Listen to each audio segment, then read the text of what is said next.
Good day, Deep in Word family. Welcome to day 257 of our Bible study review. Today we're opening up the book of Ruth and we're going to close it today as well. It's only 4 chapters. And yes, this book is a favorite of mine, as it may be for you as well.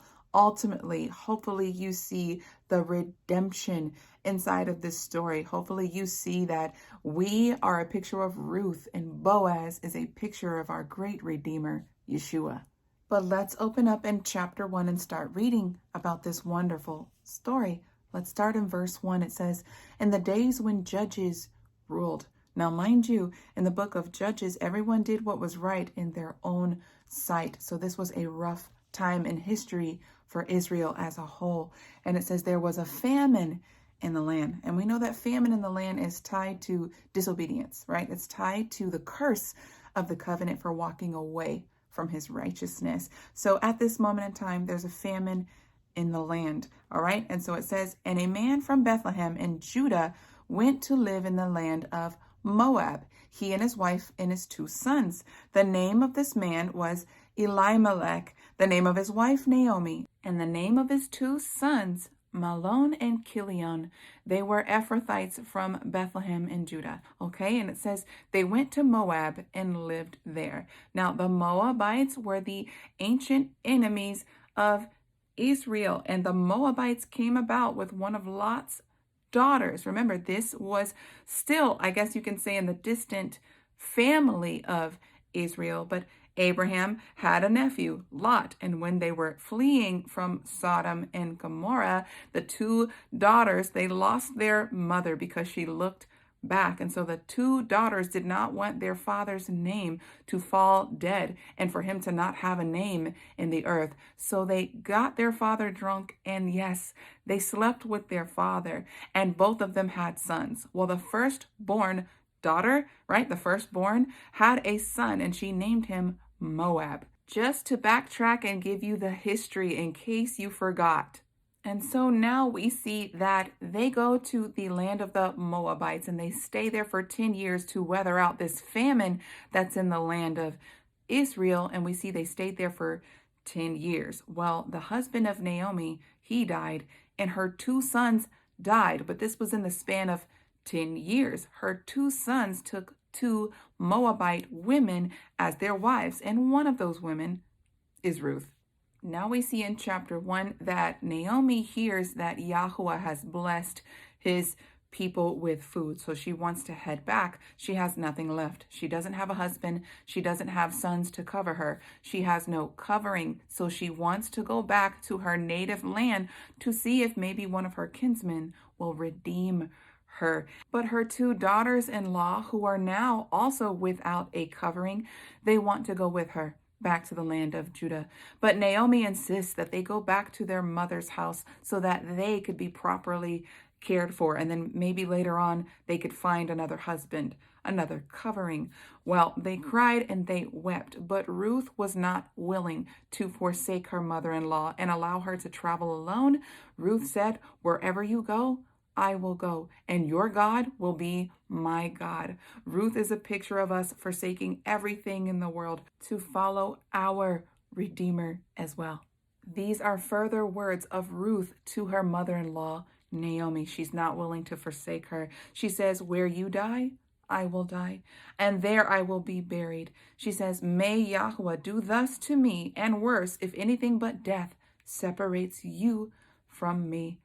If this is not our resolve with Messiah, we're not worthy of him. We need to take notes on the character of Ruth.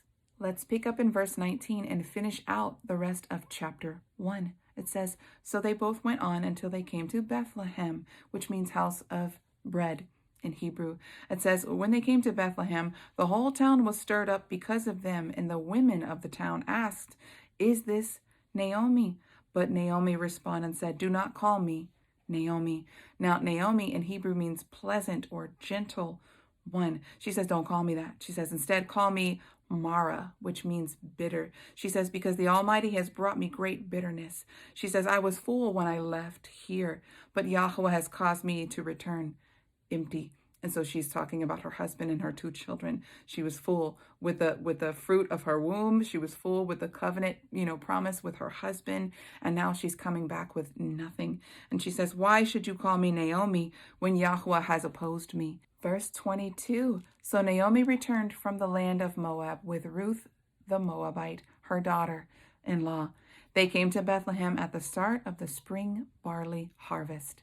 So just take note on a spiritual level, because spring is the start of the true biblical new year. We know that new life is made available in the spring. This is when Passover takes place as well. So please get the overall picture of redemption. Now let's walk into chapter 2, starting from verse 1. It says, now Naomi had a relative of her husband, a man of prominence and means from the clan of Elimelech, and his name was Boaz. Ruth the Moabitess said to Naomi, please let me go into the field and glean among the heads of grain behind anyone in whose eyes I may find favor. Now, if you go back to Leviticus chapter 19, verses 9 through 10, Yahuwah made it a law with the people of Israel, all 12 tribes, that when they go to harvest the fruit of the seed that they have sown, that they are not to gather everything. They are to leave the gleanings on the outside of their harvest for those who are poor. Maybe the widows, who don't have a covering. The Father wanted to make provision through his people to show mercy upon those who misfortune has fell upon. And so we see this is the story with Ruth and Naomi. So Naomi goes and she gleans in this land, or the harvest field of Boaz. And so Boaz happened to be present that day of harvesting. And so he goes to his harvesters and he asks, who is this woman gleaning in the field? And so they respond to him, and they said to him, she is the young Moabitess woman who came back with Naomi from the land of Moab. She said, please let me glean and gather grain among the bundles behind the harvesters. So she came and remained from morning until now, though she rested a little while in the house. Then Boaz said to Ruth, listen, my daughter, do not go and glean in any other field and leave this one. Stay close to my young women. Keep your eyes on the field in which they reap and follow after them. I have commanded the men not to touch you. When you are thirsty, go into the vessels and drink from what the young men have drawn. And so he is showing favor unto her. And the text is showing that not all would abide in the laws of Yahuwah. Not everyone would let a stranger and a sojourner come and glean from their field. But this is a man of righteousness. This is a man of mercy and kindness who truly follows the Torah of Yahuwah. Let's pick up in verse 10 with Ruth's response to Boaz. So she fell on her face and bowed down to the ground and said to him, why have I found favor in your eyes that you should acknowledge me, a foreigner, if that is not our position with Messiah, because we have been grafted in, right? If you're not natural born Judah or one of the 12 tribes, many of us may be part of the 12 tribes, but we don't know it. But regardless, right?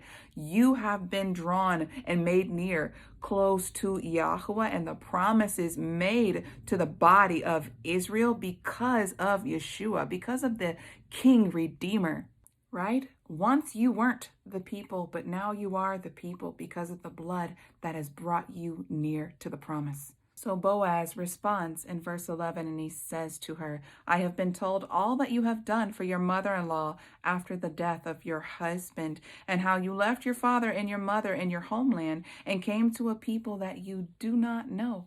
May Yahuwah reward your deeds. May you have full reward from Yahuwah, the Elohim of Israel, under whose wings you have come to take refuge. And Ruth responds to Boaz in verse 13. She says, then may I find favor in your eyes, my Lord, for you have comforted me and have spoken kindly to your servant, though I am not like one of your servant girls. She knows she's a foreigner, but she knows that she has favor. And so the favor continues. It's mealtime. It's drawing towards the evening hours, and Boaz invites her to dinner, and he tells her to dip her bread right, in the vinegar. And this is a very intimate setting. He allows a foreigner to sit at the table with her. If you don't understand culturally what is happening, this does not happen in Israel. They do not invite outsiders to come in and sit at their table and to break bread. That is a covenant close thing that is happening. And so Ruth is filled to satisfaction, but Boaz makes sure that she does not go home to Naomi empty-handed. He gives her plenty of provisions. Now let's pick up in verse 19. Her mother-in-law said to her, "Where did you glean today, and where did you work? May he who took notice of you be blessed." So she told her mother-in-law with whom she had worked and said, "The name of the man whom I worked for today is Boaz." Then Naomi said to her daughter-in-law, "May he be blessed of Yahweh, who has not withdrawn his kindness to the living and the dead."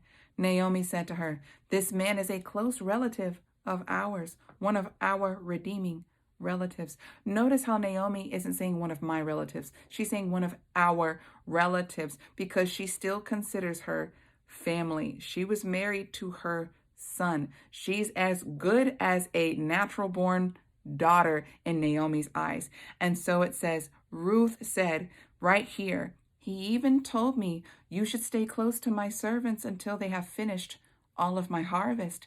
Naomi said to Ruth, her daughter-in-law, "It is better, my daughter, that you go with his young women, for in someone else's field you might have been harmed." So she stayed close to the young women of Boaz to glean until the end of the barley harvest and wheat harvest, and she lived with her mother-in-law. And so we open up in chapter 3 and we see that Naomi is trying to find a covering for Ruth because she considers her as her own daughter. And she says, "Why should you not have provision?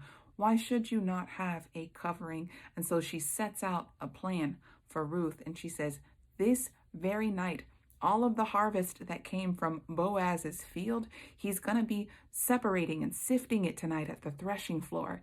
And so she says, "Look, bathe yourself, consecrate yourself," right? And she says, "Go and sleep at his feet, uncover his feet this evening." I hope y'all are seeing full picture, because have you ever heard the expression fall at the feet of Jesus or fall at the feet of Yeshua, right? You have to humble yourself before him. The feet of a human are like, it represents the most disgusting or the dirtiest part of a human being that traffics in, the bacteria and everything else that comes from the ground, right? And so this is a picture of humbling yourself and falling at the feet of your Messiah so that he can cover you. We're going to see that in full picture as we continue reading. So let's pick up in verse 7. It says, "When Boaz had eaten and drunk and his heart was merry, he went to lie down at the end of the heap of grain. Then Ruth came softly, uncovered his feet, and lay down. At midnight, the man was startled and rolled over, and there a woman was lying at his feet. He said, 'Who are you?' And she answered, 'I am Ruth, your maidservant. Spread your cloak over me, for you are redeeming kinsman.'" The cloak is a picture of covering. Do you remember there was a cloak of Elijah who went to Elisha, right? The cloak meant that everything that belonged to the one who's redeeming is what would belong to the one whom he is covering. Do you see yourself and do you see Messiah in this? When we come to his feet, right, we humble ourselves before him. We ask him to cover us in his cloak, in his glory, in his kindness, in his gentleness, in all things that are him. We're asking him to cover us with all that he is. And now Boaz picks up and he speaks in verse 10. He says, "May you be blessed of Yahweh, my daughter. You have shown your last act of kindness to be greater than the first, because you have not pursued young men, whether poor or rich. So now, my daughter, do not worry. All that you ask me, I will do for you. All of my fellow townsmen know that you are a woman of noble character. Now it is true that I am a redeeming kinsman, yet there is another redeemer closer than I am. Stay here tonight, and in the morning, if he wants to redeem you, then very well. let him do so. Yet if he does not want to redeem you, then I will redeem you. I will, as Yahuwah lives, sleep here until the morning. Let's pick up in verse 14. It says, So she lay at the feet of Boaz until the morning, but she arose before one could recognize her. Then he said, It must not be known that a woman came to the threshing floor, right? Because it would look like they were acting in marital acts when they're not married. So let's pick up in verse 15. Boaz said to Naomi, Bring me the shawl that you have on and hold it. So she held it, and he poured 6 measures of barley into it and placed it on her. Then she went into the city.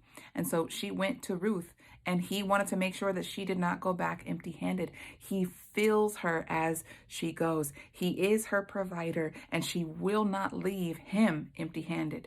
And so Ruth heads back home to her mother-in-law, Naomi, and Naomi wants to know everything that has happened. So Ruth told her, and she said, Look, stay here until you have heard what the matter is, right? If you will be redeemed by one of the kinsmen, by the one that's closer than Boaz or Boaz himself.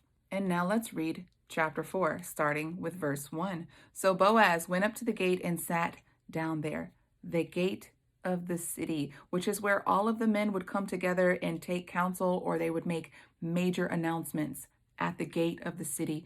And so it says, Now the Redeemer of whom he had spoken passed by. Boaz said, Come over, friend, and sit here. So he went over and sat down. Then Boaz took 10 men from among the elders of the town and said, Sit here. So they sat down. And please know and understand that 10 is a very significant covenant number. These are the number of witnesses that he wants to definitely have firm about this matter. So it says, He said to the Redeemer, Naomi, who has come back from the land of Moab, must sell the plot of land belonging to our brother Elimelech. I thought I should inform you and say, Buy it in the presence of those sitting here, in the presence of the elders of my people. If you want to redeem it, then redeem it. But if you will not redeem it, tell me so I may redeem it. And so the closer relative, right, the kinsman redeemer says he will redeem it. But Boaz says, look, there's a little stipulation here. He says, on the day you buy the field from the hand of Naomi, you also acquire Ruth, the Moabitess, the wife of the deceased, to perpetuate the name of the deceased through his inheritance. And so the Redeemer replied, I am not able to redeem it for myself, lest I ruin my own inheritance. So he told Boaz to take the redemption rights for himself. Now, the closer Redeemer may have been married, or maybe he had sons that he did not want to marry off to a Moabite woman, right? He doesn't know the situation at hand. So he's like, I don't want to take on the responsibility of this Moabite woman. But Boaz is closer to the situation. So Boaz does decide to take on Ruth, right, the Moabite, as his own. He covers her and he becomes her husband. So he buys the land and he makes sure that through this Moabite woman, that the name of her deceased husband, that he produces an heir for her to perpetuate his name. Now, do you see why many men were like, I don't want to do that. I don't want to perpetuate the name of another man. But this was the custom back in the day.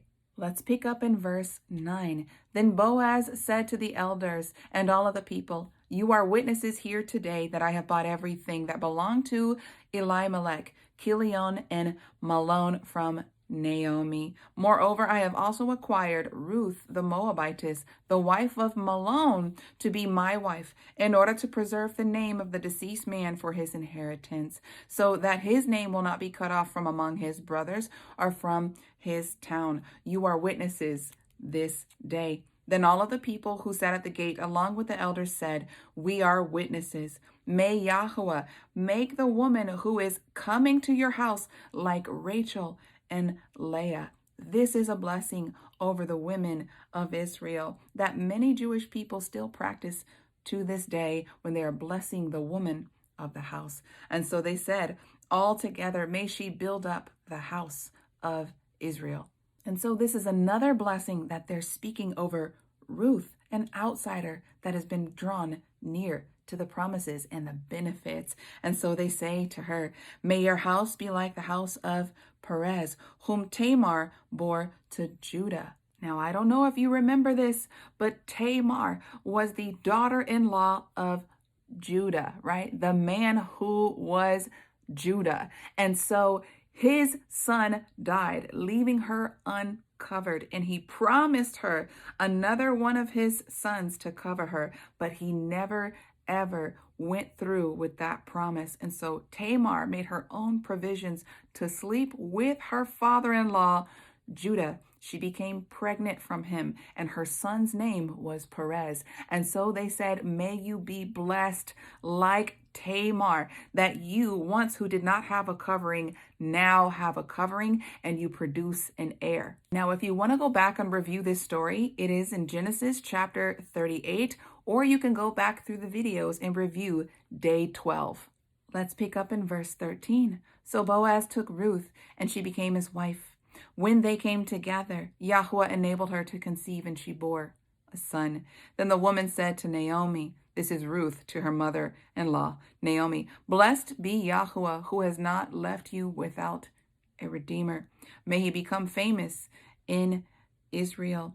And so we know that he does. So she says, he will be a comfort to you in your old age and support you. For your daughter-in-law who loves you, who is better to you than 7 sons, has given birth to him. So she's saying, my son, who is your grandson, not by blood, but because Boaz is fulfilling this great command to continue the name of her deceased son. So this son of Ruth is to serve as a covering to Naomi, since she lost her son that Ruth was married to in the beginning. Boaz is doing a mighty work of redemption.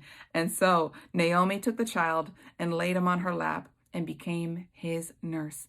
The neighboring women gave him the name, saying, a son has been born to Naomi, and they named him Obed. He was the father of Jesse, the father of David. Now these are the descendants of Perez. And you can go through and read that this is the bloodline that would birth our Messiah. Because of Ruth's loyalty to her mother-in-law, she became the mother of royalty, or the great-grandmother of royalty, I should say, King David. But we know through the loins of David comes our Messiah. So this redemption story is so beautiful, and hopefully you can see yourself in this story. You once were not a people, but you were brought near by the mercy of your King and Redeemer, Yeshua HaMashiach. I hope you enjoyed the book of Ruth. It's one of my favorites. Well, Deep in Word family, that's all that I have for you today. Until tomorrow, Yah bless.